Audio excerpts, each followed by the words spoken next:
Eu vou passar aqui rapidamente por essa parte, porque daí depois a gente vai falar um pouquinho dos desafios, tá? Dos desafios enfrentados aí pelos profissionais que trabalham com a morte.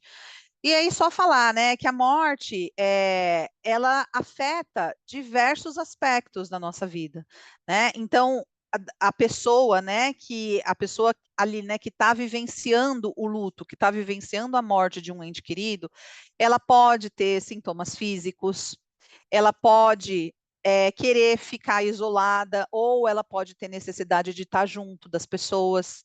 Então, ela afeta a dimensão social, ela afeta a dimensão emocional, no sentido que a gente vai precisar lidar, nós que trabalhamos com a morte, a gente vai precisar lidar com as emoções dessa pessoa que está vivenciando esse processo de uma maneira. As emoções elas vão ser diversas e não lineares. Né? Uma coisa que a gente bate muito em cima da tecla, né, é que luto não tem receita para ser vivido. As emoções pertinentes a um luto, elas não são lineares, elas são estilo montanha-russa.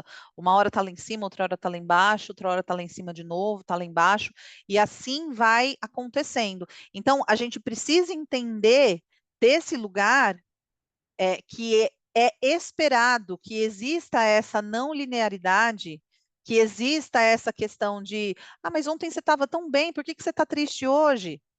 Né? Porque viver o luto é assim, tá? Num dia a gente está bem, no outro dia a gente está péssimo, enfim. E assim a gente vai ressignificando as coisas dessa maneira, tá? Entendendo que é esse vai e vem mesmo, tá? A gente tem a dimensão espiritual, no qual as pessoas que têm as suas crenças, elas vão muitas vezes se questionar sobre as suas crenças, né? Do por que que isso aconteceu com ela, ela sempre fez tudo direitinho, por que que Deus tirou aquela pessoa dela. Então, muitas vezes essa pessoa ela vai sim se questionar a morte, ela coloca em xeque essas crenças. E aí é necessário que a gente saiba acolher também esse questionamento, né? Que a gente saiba acolher ao invés de tentar entuchar a goela abaixo, sabe? Frases como, não, Deus sabe o que faz, não, porque agora ele descansou, sabe? Que são frases que muitas vezes a gente faz numa boa intenção, tá? Mas são frases que também afastam, fazem a gente se afastar daquela realidade que aquela pessoa enlutada está vivendo naquele momento, né? É como se a gente falasse assim, não, mas foi melhor assim, Deus sabe o que faz, como se vamos dar um conforto para que ela pare de sofrer, para que essa pessoa pare de sofrer. E aí a gente tem que ter a consciência, gente, que assim, na morte, não tem como passar por ela sem sofrer. Um luto, não tem como passar por ele sem sofrer. Né? Quando a gente tem uma relação significativa com a pessoa que morreu, não tem como a gente passar sem sofrer. Mas tem como a gente passar dividindo, tem como a gente passar dividindo o fardo, tem como a gente passar sendo acolhido, né? Isso vai fazer diferença, né? Isso vai fazer toda a diferença. Então, desconstruir essa ideia, né? Não, eu preciso falar alguma coisa para ele ficar bem. Não, a gente não tem esse controle, né? E essa pessoa que está enlutada por um tempo, ela vai ficar mal, sim, né? E aí eu vou precisar me questionar qual é o meu papel enquanto profissional para que eu consiga sustentar esse sofrimento no acolhimento que eu vou prestar para ela.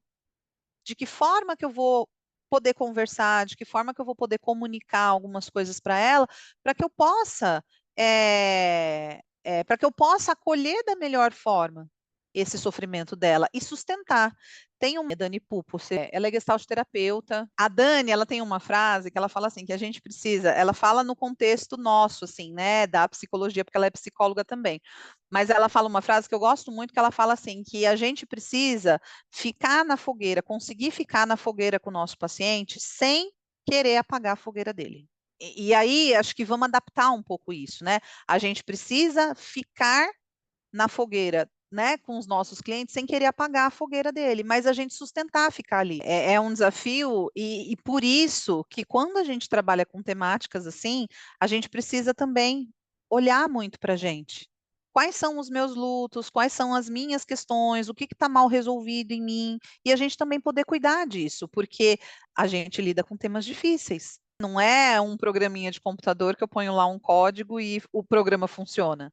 Não, a gente está lidando com vidas, a gente está lidando com um sofrimento, né? E com um sofrimento de despedida, de encerramento de ciclo.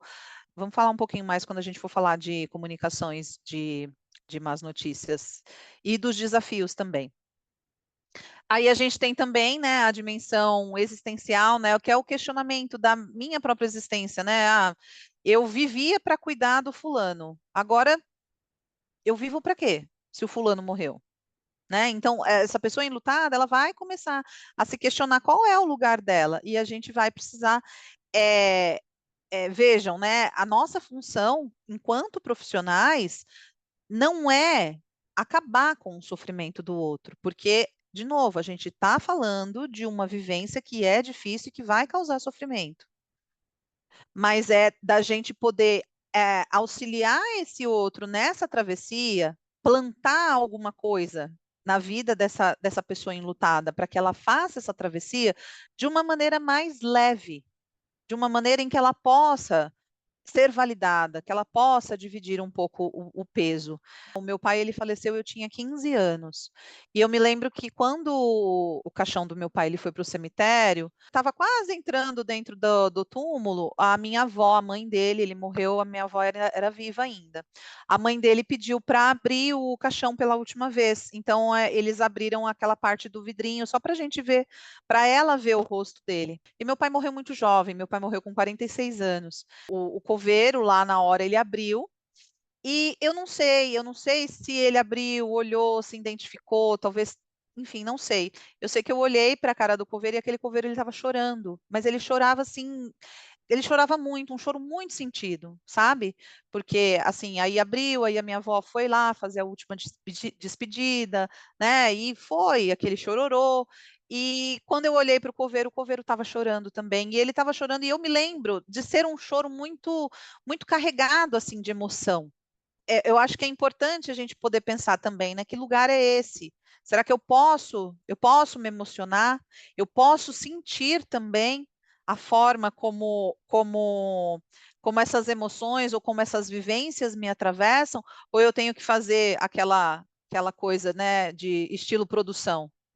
Né? É uma maquininha só que vai, coloca um corpo no caixão, fecha, vai lá, põe outro corpo no caixão, fecha. Entendem? O profissional, né, que trabalha com a morte. Hoje, a morte ela tem uma visão de fracasso. A morte ela é vista, ela é entendida como um fracasso profissional. E aí eu trouxe aqui algumas perguntas, alguns questionamentos para a gente se fazer, tá? Não é nenhuma afirmação, não é, mas sobre os papéis desses profissionais ao trabalharem com a morte. Então, o médico talvez seria o profissional, né, que está incumbido ali de salvar as vidas. Os psicólogos, né, salvar as almas.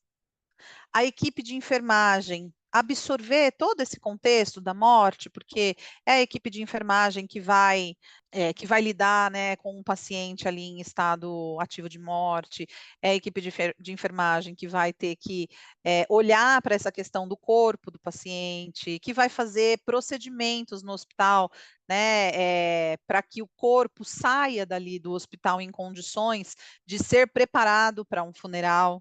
Então, esses profissionais, muitas vezes eles que vão ser responsáveis, né, pelo tamponamento do corpo, né, e para que esse corpo seja entregue, né, de uma maneira viável ali, né, para a funerária, que é quem vai fazer o preparo para a cerimônia. A gente tem hoje, né, as doulas da morte, que são, a palavra doula, ela significa aquela pessoa que acompanha, aquela pessoa que está junto, em linhas gerais. E a doula da morte, hoje a gente fala muito em doula de nascimento, Mas hoje a gente tem também a doula de morte, que é a pessoa que vai fazer todo o processo de acompanhar a pessoa e a família, né, diante de um processo aí de morte. E aí a gente entende, essa pessoa, será que ela vai estar ali para auxiliar na comunicação, nas decisões, para informar o que é possível, o que não é, para tentar fazer com que a passagem, o ritual de passagem dessa pessoa seja um ritual, né, levando em consideração as suas vontades, um ritual de forma digna para a pessoa. E a gente tem o setor funerário, né, que eu coloquei aqui, né, eu fiquei pensando, né, eu tinha essa apresentação, quando eu fui preparar ela para vocês, eu tinha um pouquinho de uma aula que eu tinha dado em um lugar, um pouquinho de outra que eu tinha dado, e daí eu fui fazendo uma mescla, né, das coisas para adaptar para vocês aqui do setor funerário. E daí eu fiquei pensando, né, qual é o papel, né, e eu fiquei, ficou muito essa questão para mim, né, de que a pessoa que trabalha no setor funerário é a pessoa que põe a mão na massa em cima da morte. É claro que assim, né, é para a gente refletir, né, são reflexões aqui, né, mas que talvez seja esse lugar, né, de ir, de preparar, de lidar de fato com a concretude da morte, com a coisa de ritualizar isso. Porque até no hospital a gente está num ambiente em que, teoricamente, aquela pessoa estava ali para ser salva. Aí a pessoa sai dali morta. Tem um artigo da Maria Júlia Kovacs que ela fala assim, né? Os profissionais funerários, a exemplo dos profissionais de saúde, também precisam muitas vezes esconder seus sentimentos, pois não se espera que se envolvam com os familiares ou com o falecido. Há expectativa de certo profissionalismo, que o trabalho seja realizado com respeito, mas com distanciamento, sem envolvimento com os sentimentos dos enlutados. A rotina de profissionais funerários é cuidar dos rituais após a morte, mas precisam cuidar de pessoas enlutadas e, ao mesmo tempo, manter certa distância. A sociedade não espera que manifestem sentimentos e emoções no seu trabalho, mesmo quando se sentem tocados, porque o morto lembra pessoas de sua família ou situações vividas. Há delicada fronteira entre o envolvimento, cuidado e distanciamento para que os agentes funerários possam dar conta de suas tarefas sem tanto sofrimento pessoal. E aí a gente entra um pouco, né, naquilo que a gente começou a falar, né, que eu trouxe um pouquinho para vocês, né, da situação, né, de quando meu pai faleceu. Toda a demanda da morte do outro, dessa família que está enlutada, eu vou precisar lidar muitas vezes com os meus próprios lutos também, né. Então eu vou precisar também entender, eh, em que situações que eu vou conseguir me aproximar, em que situações que vai ser necessário eu me afastar, e em que situações também que eu estou me afastando porque a coisa está ficando muito automática para mim.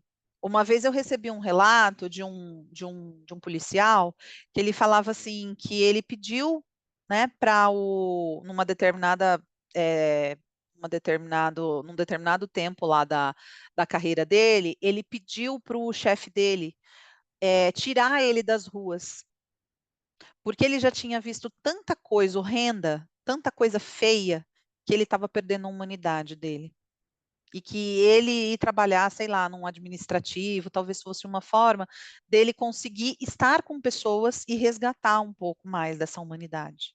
Ele foi percebendo que ele já não estava mais sentindo quando ele via tantas coisas ruins. E ele fez assim: opa, não tá legal isso, acho que não é por aí, né? Porque você vai fazendo a coisa, né, de um jeito muito automatizado. E aí quando a gente faz de uma maneira automatizada, a gente só faz. E a gente não pensa, a gente não se questiona o porquê, qual é o sentido disso, né? É necessário, é preciso que a gente construa, né, uma história em cima da história daquela pessoa falecida, né? Talvez faça todo o diferencial para um processo de luto.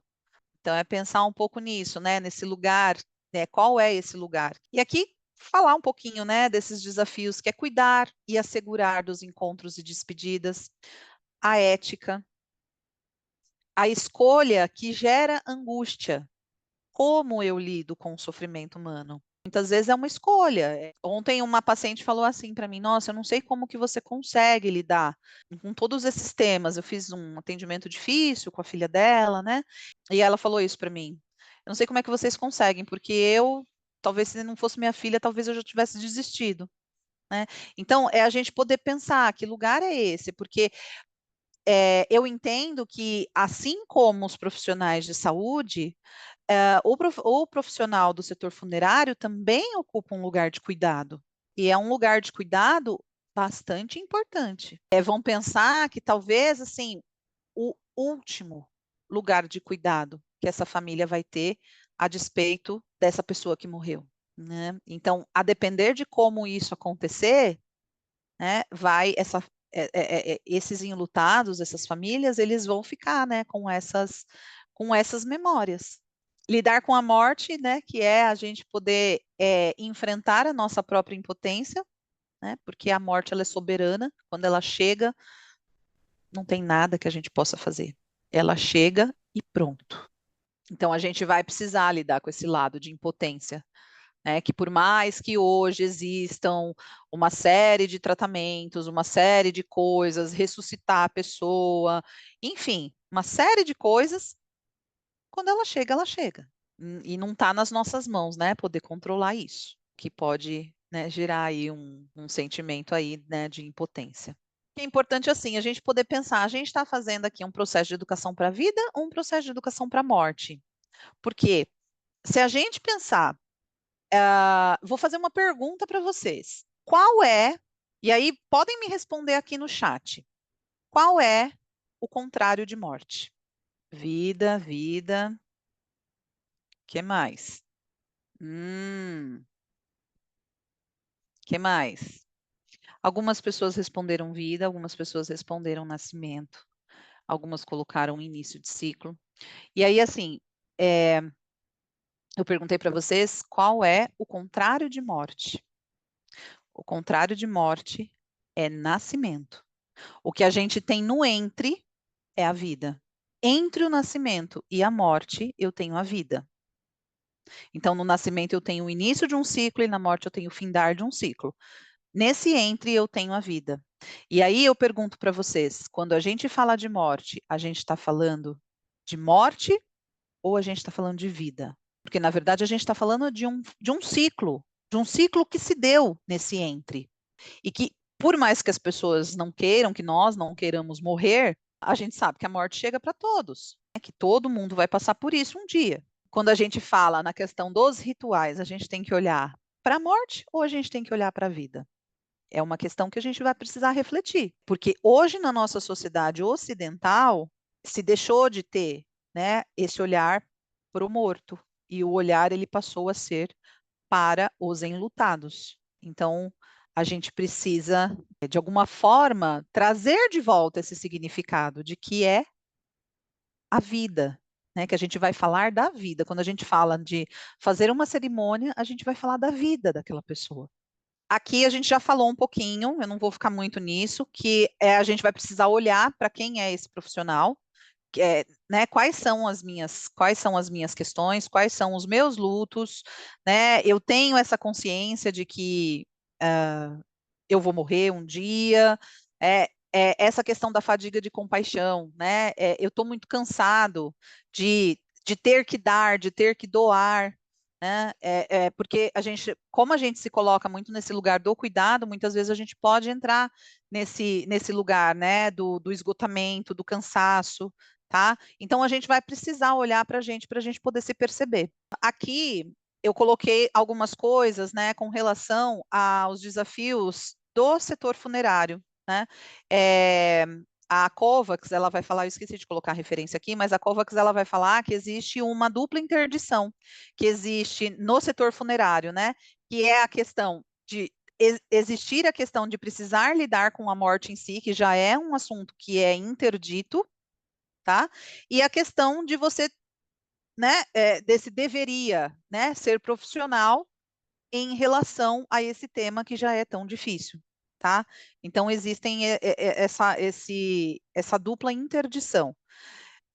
Existe o desafio, né, de dar alento, mas ao mesmo tempo sou eu que estou ali para proporcionar esse último encontro desse familiar com esse falecido. Então, como eu faço essas duas coisas? Como eu coloco isso em equilíbrio? Dar sentido para o ritual, né? Que é tornar sagrado esse momento de despedida. Assim como a gente faz no nascimento, a gente poder também se abrir para poder fazer também para a morte, né? No nascimento não tem lá os rituais, né? O bebê nasce, aí vai todo mundo visitar, depois o bebê, sei lá, a pessoa que é religiosa, o bebê vai ser apresentado lá na comunidade que os pais frequentam, enfim, existem alguns rituais que são feitos. Por que que na morte não pode ser, não pode existir essa sacralidade também com relação a esse ritual? E aí, lidar também com as cargas físicas, psíquicas e sociais. Físicas, no sentido assim, né, de que o profissional que lida com a morte, muitas vezes ele vai ter que lidar muito com sentidos, né, lidar com cheiros, lidar com toques, lidar com coisas que, lidar com corpos que às vezes não estão numa condição muito boa, né? Já estão ali em estado de deteriorização, lidar com cheiros, não só dos corpos, mas das flores, das velas, né? De tudo isso que lembra a morte, sabe? Eu costumo dizer assim, quem é que não sente o cheiro de um crisântemo e não lembra de morte? Né? Eu, pelo menos, eu sempre que sinto o cheiro dessa flor, ela me remete muito a esse lugar do velório, do enterro, do cemitério. Né? É um cheiro que, para mim, pelo menos na minha vivência, é muito marcante. Tem a questão psíquica, né? De como que eu lido com tudo isso, olhando aí, né, para as minhas emoções, de como que eu enxergo a questão da morte, e a questão social, né? De que lugar é esse socialmente que eu ocupo sendo um profissional que trabalha com a morte.